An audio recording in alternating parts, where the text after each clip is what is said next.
Son las 7 de la mañana con 31 minutos. Se encuentra aquí Iván Flores, editor general de Diario La Hora. Gracias por aceptar esta invitación. Nos dice uno de los matutinos de este día, tras 14 años se reúne un presidente ecuatoriano con la Sociedad Interamericana de Prensa. Entendamos, la Sociedad Interamericana de Prensa es una asociación de propietarios de grandes medios impresos de comunicación, evidentemente. Y las relaciones entre el gobierno del expresidente Rafael Correa y esta Sociedad Interamericana de Prensa fueron absolutamente tensas y finalmente de ruptura total, de ruptura absoluta.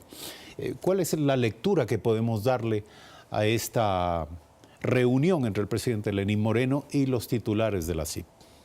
Eduardo, muy buenos días y buenos días también a la audiencia de todo el país. Solamente me cabe hacer una precisión, soy editor general de Diario La Hora, pero no delegado de Ecuador ante la CIP. Sin embargo, y en atención a su inquietud, yo veo como un hecho muy promisorio este proceso que se está dando de reencuentro con actores clave de la comunicación, entendida la comunicación como un proceso complejo y ciudadano, fundamentalmente ciudadano. Como usted bien ha dicho, después de algunos años, si la memoria no me traiciona, fue el presidente Palacio quien tuvo un encuentro directo con delegados de la CIP en el 2006. Fue Palacio, el expresidente Gutiérrez y el expresidente Maguad quienes suscribieron, refrendaron la declaración de Chapultepec, de la cual yo sí recojo y hago una paráfrasis del principio primero de esa declaración, de que el ejercicio de la libertad de expresión y de prensa no es una dádiva de los gobiernos, es un ejercicio soberano de las sociedades. En ese sentido, pues destrabar, descongelar esta década, estos años de tensión y de fuego cruzado, supone, y lo veo así, como un momento importantísimo para que el presidente, el Ejecutivo y los demás funcionarios públicos propendan a un permanente diálogo. Si ya se hizo ahora con los representantes de la CIP, pues será muy promisorio a la par. Una reunión con los académicos de la comunicación, con las organizaciones de comunicación, con los periodistas de la calle, ¿no es cierto? Porque como dije, el proceso de comunicación es mucho más amplio, extiende su capacidad más allá de los medios y es un derecho humano fundamental. Vamos a seguir analizando este tema luego de ver una breve nota que consigna el contenido o la información respecto de la reunión del presidente Lenín Moreno con los delegados de la CIP ayer aquí en la ciudad de Quito. Veamos. Fue un encuentro que tuvo el siguiente calificativo. Como histórica, después de 15 años, un presidente ecuatoriano recibe a la delegación, a su presidente y a toda la comitiva de la CIP. Y no cayó más oportuna esta reunión, pues la Sociedad Interamericana de Prensa pisó Carondelet 48 horas después de que el Ejecutivo formalizara ante la Asamblea la entrega de las reformas a la Ley Orgánica de Comunicación. Estamos entusiasmados por el proyecto de ley que se ha remitido al Ejecutivo. Creemos que es un gran paso en la dirección correcta. Al darles la bienvenida a esta reunión, el presidente Moreno justificó en los siguientes términos el planteamiento de estos cambios. Es necesario que haya frescura en la comunicación, que haya aires de libertad en la comunicación.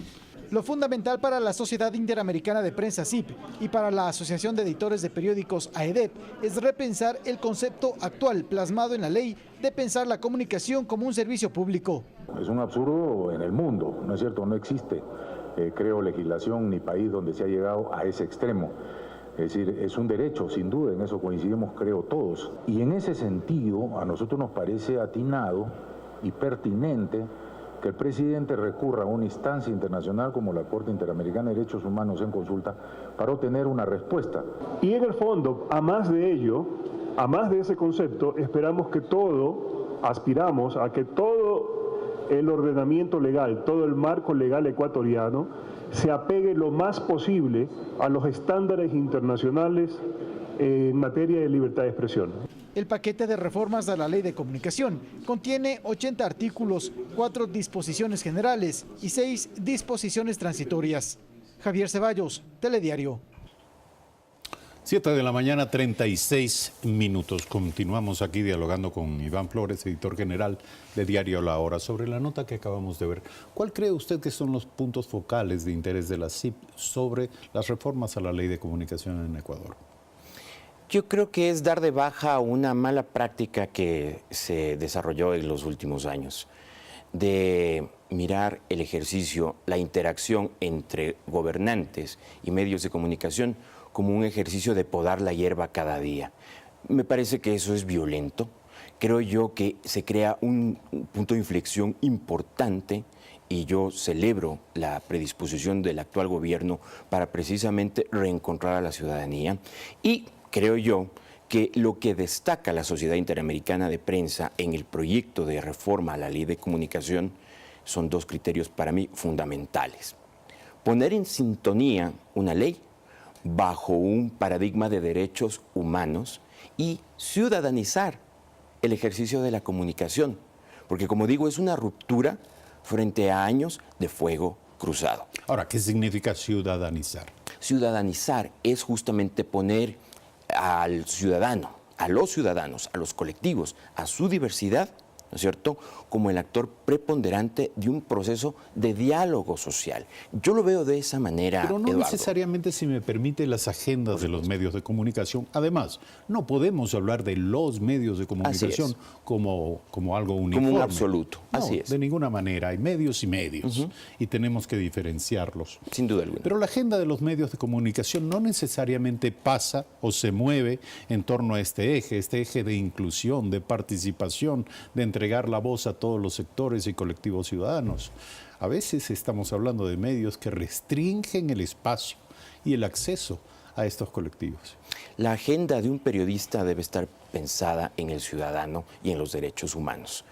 En Diario La Hora, incluso uno de nuestros postulados editoriales es ese, el ser un diario inclusivo y defensor de derechos humanos. Desde la visión de los periodistas que lo realizan. Desde la visión de un colectivo. Porque claro, los medios de comunicación son instancias muy complejas. Un ámbito es el de la redacción, otro ámbito el empresarial, pero creo yo que hay consonancia con un valor que es convocante para todos, derechos humanos. En ese sentido, insisto, creo que es muy destacable y creo yo que va a tener muy buena salud en el ámbito legislativo este proyecto, porque los énfasis son claros: derechos humanos y ciudadanización de los procesos de comunicación. Insisto en esto y ofrezco disculpas, porque claro, en este tiempo hemos perdido muchas posibilidades. La ley que está vigente desde el 2013 tenía un importante contenido positivo. Yo sí lo reconozco, yo sí destaco una agenda positiva en el proyecto, pero que por los usos políticos coyunturales de este instrumento se puso en un segundo nivel el desarrollo y la promoción de derechos de comunicación para que la ley devenga en un instrumento, ¿no es cierto?, de opacidades, de tensiones. ¿La ley propició la autocensura?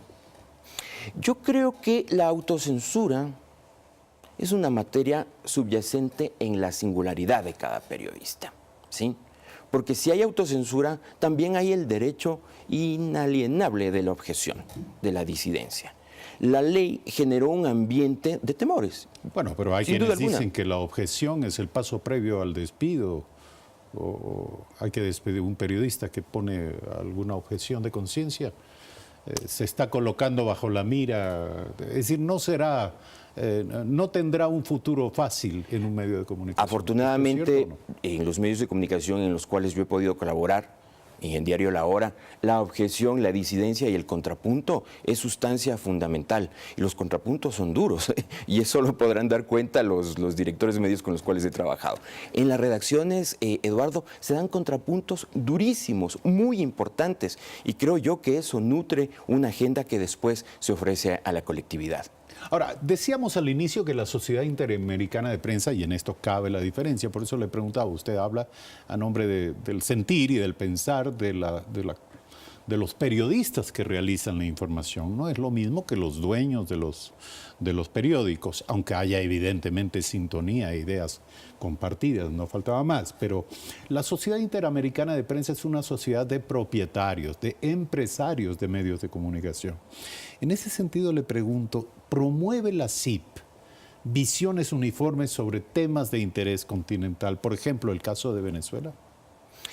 Yo pienso que como todo organismo colegiado, el diálogo entre las diversas instancias es fundamental. Yo he visto un trabajo importante de la CIP que ha sido opacado por ejercicios propagandísticos. El tema de la autoformación y un poco quizá esto la ciudadanía, los lectores de las audiencias no lo conozcan, pero el tema de la autoformación y todos los procesos de formación crítica a los cuales invita a la Sociedad Interamericana de Prensa mediante seminarios, webinarios gratuitos, etcétera, etcétera, es un criterio fundamental, ¿no es cierto?, para pensar en la diversidad que se teje dentro de las organizaciones periodísticas.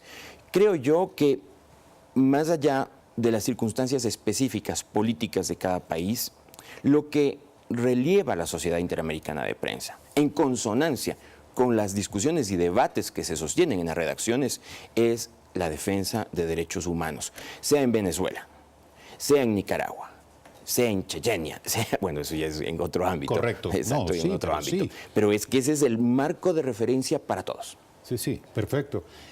Lo dice usted de una manera clara, evidentemente allí hay un compromiso, pero a veces, sin embargo, hay matices, a veces resultan ser más importantes los derechos humanos de unos respecto de los derechos humanos de otros, dependiendo del caso. Por eso yo le digo, estos matices de alguna manera tienen que ver también con una visión de conjunto, una visión corporativa de parte de la Sociedad Interamericana de Prensa. ¿Lo ha percibido usted?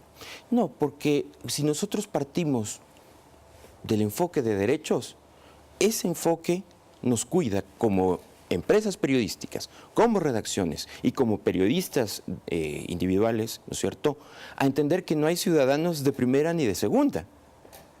Habemos seres humanos con nuestras diversidades, ¿no es cierto?